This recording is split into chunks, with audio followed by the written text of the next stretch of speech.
एक फॉर्मेलिटी बन जाती है। लेकिन हृदय के अंदर यदि हमारे जीवन के अंदर दया भाव जगी होवे, प्रत्येक कार्य के अंदर जैना आ जाए। जैना का अर्थ दया, दया का भाव के अंदर सहज भाव से साधु जीवन की मर्यादा के अंदर भी बताया, साधु चलना है युग मात्र दृष्टि, यानी 4 हाथ प्रमाण देखकर चलने का। यदि हृदय के अंदर दया भाव हो, दया भाव होवे जीवन के अंदर, तो पानी आहार आदि का उपयोग करने का ये जीवन है। लेकिन पानी का उपयोग करने का दुरुपयोग नहीं करने का। एक घड़े की जरूरियात है तो 2 घड़ा न लाएंगे। यदि बच गया तो उसका चूना आदि डालकर उसका उपयोग के अंदर चैना पूर्व इसका उपयोग का कार्य करने का। इसी तरह से सभी कार्यों के अंदर सावधानी। आज के दिनों के अंदर आप देखते होंगे साधु जीवन की मर्यादा के अंदर जीव दया का परिपालन के रूप में सारा का सारा हमों कहते विधान बताया जाता। साधु संयम ग्रहण करे, समझो कि 12 बजे दोपहर को 12 बजे हो सकता है विजय मुहूर्त भी मुहूर्त आ सकता है, उसी समय के अंदर रजोहन दिया जावे। अने समुदाय की दिनचर्या हो 2 बजे पढ़ी लेहन करने का है, तो क्या किया जाए? 12 बजे अभी तो मैंने रजोहन लिया है, ओघा लिया है, और इसके कौन से जीव भर गए? कहने वाले कहते हैं हमारे पास कपड़ा आदि है, हम तो अच्छी तरह से संभाल के रखते हैं, अंदर जीव जंतु जाने का कोई अवकाश नहीं होता, हमारे कोई पढ़ी लेने की जरूरियात नहीं होती। पढ़ी लहन तभी होते कीड़े मकोड़े अंदर घुस जाए इसलिए होती है। तो ये बोलने का कार्य के अंदर उच्च सूत्र परूपणा कहलाती है। उच्च सूत्र परूपणा का कार्य के अंदर अनंत संसार बढ़ जाता है। आनाय धम्मो आज्ञा, यही धर्म है हमारा।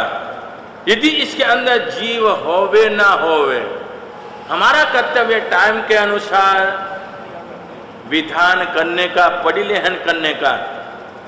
और आप देखते होंगे दिन भर आपकी लाइन चलती होवे, रात को 12 बजे भी लाइन चलती होवे, साधु कब पतिकरण करे, कब पढ़ी लेहन करे।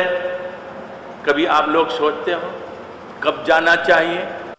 मैंने नियंत्रण लगाया तो लोग कहते हैं महाराज बहुत कड़क है, बहुत कड़क नियम रखे, हमारे जब भी मिलना है कैसे मिलेंगे हम? मिलने का एक ही समय है हमारा, 9 से 10 का, हाँ ये व्याख्यान का समय। ऐसे मिलने से क्या होता है? व्याख्यान के अलावा आप मिलोगे, कोई दूसरे की चारी चुगली करोगे, निंदा प्रवृत्ति करोगे, लेकिन व्याख्यान के अंदर मिलन से परमात्मा ने क्या कहा है, हमारे क्या करना चाहिए, हम क्या कर रहे हैं, इतना ही हमारे देखने का, उसको कहते हैं आत्मा अवलोकन करने का है। निज ऊपर अनुशासन लाने के लिए जिनवाणी श्रवण करने का योग के अंदर आपका मिलन, ये मिलन बराबर है। यदि इसके अलावा मिलने का कार्य होता है, कभी कभी साधु संतों की दिनचर्या के रूप में कोई संग आ गया होवे, इनके साथ चर्चा चलती होवे, संघ के उत्थान का, संघ का कार्य के अंदर, और आप भाई साहब आए हमारे ऊपर उपकार करने के लिए, यदि आपके सामने नहीं भी देखा और बाहर जाकर, हाँ, तो ये आपको, तो इधर व्याख्यान में क्या है?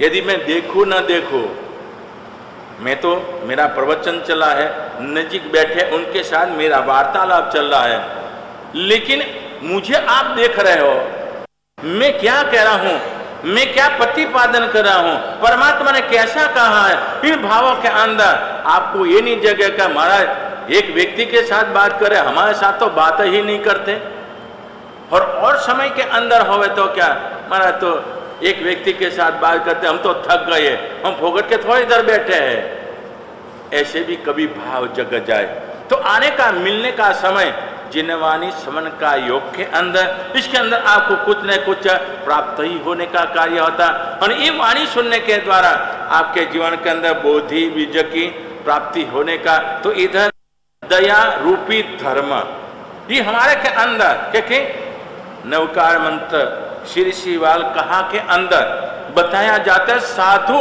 साधयति साधु सतत साधना के अंदर रहा वो साधु कहलाता है। ऐसी साधना के अंदर रहा अने आरस प्रमाद के अंदर पढ़ी लिखन करना वो भी ऐसा लगता है यदि गुरु ने टकोर किया अभी कर लूंगा बाद में कोई आंदो नहीं। समझ लो कि जीव दया प्रति पढ़ी लिखन करना क्या है? जीव दया प्रति करुणा भाव। मेरे जो उपयोग में आने वाली वस्तु के अंदर कोई ऐसे जानता अजाना सूक्ष्म बादर अंदर जो रहा जीवात्मा उसको बचाने के मेरा प्रयास है। और इसके अंदर उपेक्षा वृत्ति का कार्य जो बन जाए जीवन के अंदर तो दया प्रति उपेक्षा भाव। यदि रात्रि दरमियान के अंदर मैं जब से आया तब से कह रहा हूं और हमारे कई भाग्यशाली सावक भी जानकार हो गए। यदि साधु दंडासन लेके भी चले लेकिन कैसे चलते? ऊपर उठा के लेके चलते। तो सावक जो जानकार होते देखते हाँ भले बोले नहीं एक मर्यादा है, देखते कि कैसे लेकर चलना चाहिए, कैसे लेके चल रहे। यदि आपको माता पिता के समान जो बने हो, आपका दर्जा जो मिला हो, आप तो बड़े प्रेम से जाकर साधु को कह सकते हो। कहने का आपका अधिकार है कि गुरुदेव इस युग में दंडासन लेकर बोझ उठाकर चलने की कोई आवश्यकता नहीं है, इसका तो जैना पूर्वक चलने का है। इसी तरह से एक कार्य करने का तो इसके अंदर आपके अंदर भी दया भाव है। और आने जो आराधना साधु आदर्श पात्र है समाज के लिए, ये आदर्श पात्र व्यवस्थित बने बड़े प्रेम से हितकारी वचन से। यदि कहा जाए तो इधर अरस पर हम बोले तो आप जगावे, आप बोले तो हमें जगावे। इसके अंदर एक दूसरे का कल्याण का एक मार्ग बनता।